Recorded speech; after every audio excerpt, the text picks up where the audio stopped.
ये काले से दाने जो आप देख रहे हैं, अगर आप इसको अपने आम के पौधे में डाल देंगे तो आपके आम के पौधे का विकास तो तेज होगा ही, इसके साथ ही आपका जो आम के पौधे में फल आते लगते हैं, फ्रूट लगेगा, वो बड़ा लगेगा और बहुत ही ज्यादा मीठा लगेगा। HLD एक्सपेरिमेंट यूट्यूब चैनल में आप सभी का स्वागत है। दोस्तों, आप जो मेरा ये आम का पौधा देख रहे हैं, जब मैं इसको नर्सरी से लेकर आया था तो ये इतना छोटा सा था। इसके बाद मैंने इसमें कुछ ऐसी खाद इस्तेमाल की जिसके बाद हमारा जो पौधा है थोड़ा बड़ा हुआ। इसके बाद अब आप देख सकते हैं हमारा जो पौधा है इसमें कितनी मात्रा में बोर आ रहा है। दोस्तों, इस समय सर्दी का सीजन शुरू होने वाला है, लेकिन हमारे जो ये पौधा है आप देखेंगे इसमें कितनी मात्रा में बोर आ रहा है। तो अगर आपने भी अपने घर में आम यानी कि मैंगो का पौधा लगा रखा है और आप उसमें बम्पर फ्लावरिंग चाहते हैं और बहुत ही ज्यादा मात्रा में फल चाहते हैं, तो इसके लिए आपको कौन सी वेरायटी अपने गमले में लगानी चाहिए ये मैं आपको बताता हूँ। तो दोस्तों, अगर आप बिना सीजन के भी आम खाना चाहते हैं तो आप 12 आम का ये पौधा लगा सकते हैं। देखिए, ये 12 पौधा है, इसमें साल में 4 बार आम आते हैं और इसके आम भी काफी मीठे होते हैं खाने में, तो इसलिए आप इसको गमले में लगा सकते हैं। बहुत ही आसान तरीके से लग जाती है। लेकिन दोस्तों, जब भी आप गमले में लगाने के लिए कोई भी आम का पौधा लेके आए तो आपको एक बात का ध्यान रखना होगा, आपको कोई भी गुठली वाला पौधा नहीं लेना है। आपको क्या करना है, आपको इस तरीके का एक ये पौधा लेना है। ये देखिए, ये ग्राफ्टेड पौधा है। तो दोस्तों, ग्राफ्टेड पौधे का मतलब क्या होता है, जैसे कि आप यहाँ पर ये नीचे का जो हिस्सा देख पा रहे होंगे काफी मोटा है। तो इसमें मैंने जो खाद दी है इसकी वजह से ही हमारी जो स्टेम पे काफी मोटी हो गई है, और जितनी ज्यादा इसकी स्टेम मोटी होगी उतनी ही जल्दी इस पे मैंगो लगने के चांस ज्यादा बढ़ जाते हैं। तो ये जो नीचे का हिस्सा मैं आपको बता रहा था ग्राफ्टिंग का, तो ये नीचे का जो हिस्सा है दोस्तों, ये गुठली के द्वारा तैयार किया जाता है। और ये जो ऊपर का ये बीच में आपको कट दिखाई दे रहा है, ये जो ऊपर का हिस्सा है, ये किसी ऐसे पेड़ से लिया जाता है जिस पर बहुत मात्रा में फल आता है, उस कलम को इस पर लगा दिया जाता है। मतलब इसकी ग्राफ्टिंग कर दी जाती है, और ग्राफ्टिंग करने के 1 साल के अंदर अंदर हमारा जो ये पौधा है फ्रूट देना शुरू कर देता है। तो दोस्तों, मैंने आम के पौधे की तो आपको जानकारी दे दी है। अब मैं आपको बताता हूँ इसके केयर टिप्स, मतलब इस पौधे को आपको किस प्रकार से रखना है, क्योंकि दोस्तों इस पौधे को रखना भी बहुत ज्यादा आना चाहिए। क्योंकि दोस्तों, आप जितनी ज्यादा अपने आम के पौधे की केयर करेंगे उतना ही ज्यादा आपको फ्रूट देखने को मिलेगा। तो जैसे कि यहाँ पर बोर आ रहा है, इस समय आपको इसकी केयर क्या करनी है। दोस्तों, कुछ लोग करते क्या है, पेस्टिसाइड इस पर मतलब स्प्रे कर देते हैं कि इसमें कीड़े वगैरह आ रहे हैं। तो जब भी दोस्तों इसमें अगर आपको ये इस तरीके का बोर आता हुआ दिखाई दे तो इस समय आपको कोई भी इस पर स्प्रे नहीं करना है, क्योंकि दोस्तों इसमें पॉलिनेटर आएंगे, और जब ये पॉलिनेशन होगा तभी हमारा जो फ्रूट है वो फल में कन्वर्ट हो जाएगा। मतलब जो हमारा ये पौधा है, जो ये फूल आ रहा है, जब ये फ्रूट में कन्वर्ट होगा। अगर आप इसमें कुछ भी इस तरीके का स्प्रे करेंगे जैसे कि कीड़ों को भगाने के लिए, तो ये जो हमारा फूल होता है वो झड़ जाता है। इसलिए इस समय आपको बिल्कुल भी इस पर कोई भी स्प्रे नहीं करना है। इसके साथ ही मैं आपको इसकी केयर बताता हूँ आपको क्या करना है। दोस्तों, ये जो आपका आम का पौधा है इसको धूप काफी पसंद होती है, तो इस पौधे को आपको ऐसे स्थान पर रखना है जहाँ पर इसको पूरे दिन की धूप मिलती रहे, क्योंकि इसको धूप मिलती रहेगी तो इसी तरीके का हरा भरा और घना बना रहेगा। इसके साथ ही इसमें भर भर के इसी तरीके का बोर आता रहेगा। अब जैसे कि दोस्तों, अगर कोई बोर आपको इस तरीके का खराब होता हुआ दिखाई दे तो समझ लीजिए यहाँ पर ये बोर जो है मतलब बेकार हो चुका है, तो इसको हम तोड़ के फेंक देंगे। लेकिन इस बोर को अगर हमें बचाना है, इस पर हमें ज्यादा फ्रूट लेना है, तो इसके लिए हमें इसमें खाद यानी कि फर्टिलाइजर का भी इस्तेमाल करना होगा। तो दोस्तों, अगर आप इसमें खाद नहीं देंगे तो फिर आपका जो ये फ्रूट है वो नहीं बन पाएगा, और छोटे से में ही इसका जो फल है वो गिर जाएगा। तो इसलिए हम इसमें खाद देने वाले हैं। लेकिन एक बात का मैं आपको और जानकारी देना चाहूंगा, जब भी आपको अगर अपने आम के पौधे से फ्रूट लेना है तो इसमें आपको कोई भी नाइट्रोजन रिच फर्टिलाइजर का इस्तेमाल नहीं करना है, क्योंकि अगर आप नाइट्रोजन युक्त कोई भी खाद देंगे तो इससे होगा कि आपका जो पौधा है दोबारा से ग्रोथ करना शुरू कर देगा, और अगर आपका पौधा दोबारा से ग्रोथ करना शुरू कर देगा तो इसका जो फूल होता है झड़ जाता है। तो इसीलिए आपको ऐसी खाद देनी है जिससे कि इसके सभी पोषक तत्वों की पूर्ति हो जाए। और इसके साथ ही दोस्तों, इसमें आपको इस समय पोटेशियम देना है, पोटेशियम यानी कि पोटास। तो आप अगर ऑर्गेनिक तरीके से करना चाहते हैं तो आप ऑर्गेनिक में तो बहुत चीज आती है, लेकिन अगर आप केमिकल डालना चाहते हैं तो केमिकल में लाल पोटास आपको मार्केट में आसानी से मिल जाती है। लेकिन मैं केमिकल का इस्तेमाल बिल्कुल भी नहीं करता हूँ, इसीलिए मैं आपको ऑर्गेनिक ही बताता हूँ मैं इसमें कौन कौन सी खाद देने वाला हूँ। चलिए दोस्तों, अब मैं आपको बताता हूँ आपको कौन कौन से फर्टिलाइजर अपने आम के पौधे में देने हैं। तो दोस्तों, आपको अगर अपने आम के पौधे में फर्टिलाइजर देना है तो इससे पहले आपको एक छोटा सा काम करना होगा। दोस्तों, सबसे पहले आपको अपने पौधे में 1 दिन के लिए पानी देना बंद कर देना है। जैसे कि आपकी मिट्टी, ये देखिए आपके पौधे की मिट्टी बिल्कुल ड्राई हो जाती है। इसके बाद आपको अपने पौधे की मिट्टी की इस तरीके से गुड़ाई कर देना है। गुड़ाई करने के बाद दोस्तों होगा क्या, आपके जो पौधे की रूट होती है इसको थोड़ा सी हवा मिलेगी, और जैसे कि आपके पौधे को मतलब थोड़ी सी रूट को हवा मिलती है तो होता क्या है, आपका जो पौधा है इसका विकास और तेजी से होने लगता है। आपकी जो स्टेम है और ज्यादा मजबूत हो जाती है और आपके फ्रूट लगने के चांस बढ़ जाते हैं। इसके साथ ही दोस्तों, अब मैं आपको जो फर्टिलाइजर इस्तेमाल करके दिखाने वाला हूँ वो सभी आप इस्तेमाल कर सकते हैं। मैं आपको जितने भी खाद डाल के दिखाऊंगा ये सभी ऑर्गेनिक है। सबसे पहले दोस्तों, मैं आपको एक चीज दिखाता हूँ। ये देखिए मेरे पास क्या है दोस्तों, ये बहुत ही कमाल की एक चीज है। ये देखिए मैं आपको दिखाता हूँ। सबसे पहले दोस्तों, ये जो आप देख पा रहे होंगे ये खाद तो आपके पौधों को आपको जरूर देनी चाहिए। दोस्तों, ये हमारे पास है नीम की खली। तो नीम की खली डालने से दोस्तों होगा क्या, अगर हमारे पौधे में मिट्टी में चींटियां लगती हैं या फिर कोई फंगस आ जाता है तो ये फंगस से छुटकारा दिलाता है। इसके साथ ही आपके अगर पौधे में कोई भी आपको किसी भी तरीके की कोई गांठ या फिर गुटलेट दिखाई दे, मतलब जैसे कि नीमाटोड वाली आपने बीमारी सुनी होगी, तो उससे भी बचाने के लिए नीम की खली काफी उपयोगी होती है। इसके साथ ही खाद का भी काम करती है। इसको डालने से आपको आपके पौधे में चमक भी देखने को मिल जाएगी। तो इसको हम पौधे के हिसाब से लेंगे, 1 मुट्ठी या 2 मुट्ठी जितना भी लेना चाहते हैं, तो ये हम थोड़ा कम ही इस्तेमाल करेंगे। इसके साथ दोस्तों, मैं आपको दूसरी जो खाद दिखाने वाला हूँ ये थोड़ी सी नॉन वेज खाद है। मतलब मतलब ये जो खाद है इसको बोलते हैं बोन मील। बोन मील दोस्तों होता क्या है, हड्डियों का चूरा होता है। तो दोस्तों बोन मील डालने से होता क्या है, बोन मील अगर आप डालेंगे तो इससे आपका जो फूल होगा उसकी पैदावार ज्यादा होगी और आपको फल लगने के चांस बढ़ जाते हैं। इसके साथ इसमें कैल्शियम की भी भरपूर मात्रा होती है और ये पौधों का ऑर्गेनिक विकास करता है और इससे दोस्तों आपकी जो पौधे की जड़ है वो तेजी से विकास करेंगे। इसके साथ ही दोस्तों इसमें फास्फोरस और कैल्शियम भरपूर मात्रा में होता है। तो इसको हम पौधे के अनुसार डालेंगे। थोड़ा ये देखिए हमने इसको थोड़ा सा ज्यादा ले लिया है क्योंकि हमारा पौधा थोड़ा सा बड़ा है। अगर थोड़ा पौधा छोटा हो तो आप इसको कम इस्तेमाल कर सकते हैं। लेकिन दोस्तों याद रखें ये जो खाद होती है इसमें थोड़ी सी स्मेल ज्यादा आती है। तो अगर आप वेजिटेरियन है तब तो आप इसका बिल्कुल भी इस्तेमाल ना करें क्योंकि बोन मील हड्डियों का चूरा होता है, इसीलिए आप इसको कम से कम इस्तेमाल करें। अगर आप वेजिटेरियन है तो आप इसको बिल्कुल भी इस्तेमाल ना करें। इसके बदले आप कोई और खाद भी इस्तेमाल कर सकते हैं। दोस्तों अगली जो मैं खाद डालने वाला हूँ ये तो किसी भी पौधे के लिए मतलब बहुत ही ज्यादा उपयोगी है। दोस्तों ये ऑर्गेनिक खाद है, ये काले से दाने जो आप देख रहे हैं, अगर आप इसको अपने आम के पौधे में डाल देंगे तो आपके आम के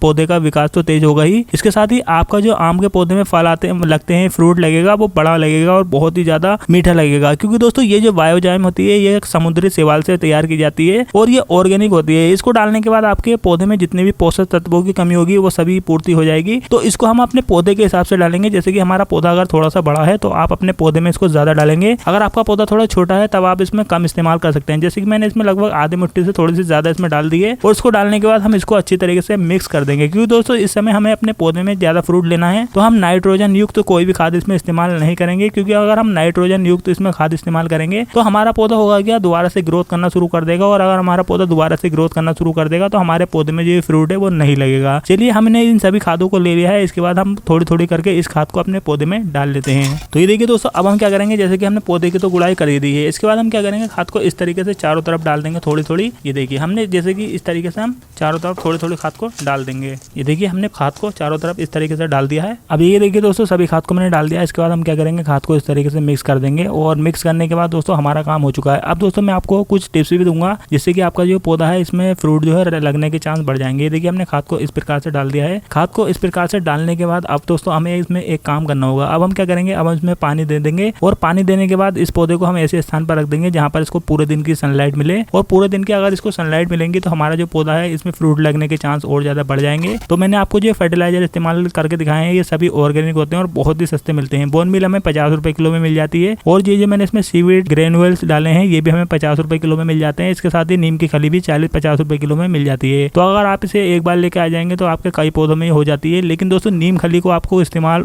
छोटे पौधे में नहीं करना है। जब आपके पौधे की एज थोड़ी ज्यादा हो जाती है, बड़ा हो जाएगा, तभी आपको अपने पौधे में नीम खली का इस्तेमाल करना है। तो ये देखिए दोस्तों हमने पौधे में सभी खाद को डाल दिया है। खाद डालने के बाद जब इसमें फ्रूट रुक जाएगा, इसमें फ्रूट आना शुरू हो जाएगा तो इसका अपडेट मैं आपको अगली वीडियो में दे दूंगा। तो अगर आपने भी आम का पौधा लगाया है और आपको ये केयर टिप्स और ये फर्टिलाइजर के बारे में जानकारी अच्छी लगी हो तो आप हमारे यूट्यूब चैनल HLD एक्सपेरिमेंट को सब्सक्राइब जरूर करें। और इसी तरीके की होम गार्डनिंग की वीडियो रोजाना प्राप्त करने के लिए आप हमारे यूट्यूब चैनल को सब्सक्राइब करना ना भूलें। और अगर आप इस वीडियो को फेसबुक पर देख रहे हैं तो हमें फॉलो करना ना भूलें। तो आज की वीडियो में फिलहाल इतना ही। Thank you for watching.